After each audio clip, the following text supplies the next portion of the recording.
नमस्कार, आप देख रहे हैं यूपी न्यूज 24। आइए नजर डालते हैं आज की बड़ी खबर पर। चीन पाकिस्तान बॉर्डर पर ही नहीं समुद्र में भी रहना होगा अलर्ट। नौसेना कमांडरों के सम्मेलन में बोले रक्षा मंत्री।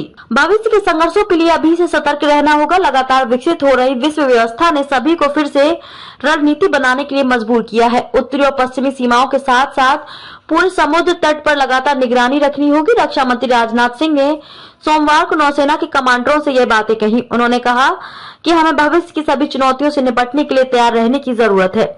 रक्षा मंत्री राजनाथ सिंह ने 6 मार्च को भारत के पहले स्वदेशी विमान वाहक INS विक्रांत पर आयोजित नौसेना कमांडरों के सम्मेलन के दौरान भारतीय नौसेना की परिचालन क्षमताओं की समीक्षा की।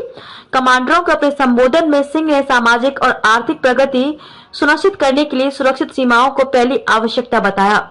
इस बात पर जोर दिया कि भारत प्रधानमंत्री नरेंद्र मोदी के नेतृत्व में इस उद्देश्य को प्राप्त करने के लिए नए सिरे से उत्साह के साथ अमृत काल में आगे बढ़ रहा है। इस बात पर जोर देते हुए कि आर्थिक समृद्धि और सुरक्षा परिदृश्य साथ साथ चलते हैं, उन्होंने कहा कि रक्षा क्षेत्र एक प्रमुख निर्माता के रूप में उभरा है जो अर्थव्यवस्था को बढ़ावा दे रहा है और देश के विकास को सुनिश्चित कर रहा है। उन्होंने कहा कि अगले 5 से 10 वर्षों में रक्षा क्षेत्र के माध्यम से 100 बिलियन से अधिक के ऑर्डर दिए जाने की उम्मीद है और यह देश के आर्थिक विकास में एक प्रमुख भागीदार बन जाएगा।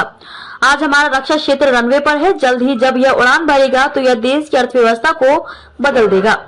अगर हम अमृतकाल के अंत तक भारत को दुनिया की शीर्ष आर्थिक शक्तियों में देखना चाहते हैं तो हमें रक्षा महाशक्ति बनने की दिशा में साहसिक कदम उठाने की जरूरत है। राजनाथ ने हिंद महासागर क्षेत्र में नौसेना की विश्वसनीय और जवाबदेह उपस्थिति का भी विशेष उल्लेख किया। उन्होंने कहा कि नौसेना की मिशन आधारित तैनाती ने क्षेत्र मित्रवत विदेशी देशों की पसंदीदा सुरक्षा भागीदार के रूप में भारत की स्थिति को मजबूत किया है। उन्होंने भारत जैसे विशाल देश को पूरी तरह से आत्मनिर्भर होने और अपनी सुरक्षा के लिए दूसरों पर निर्भर नहीं रहने की आवश्यकता को दोहराया।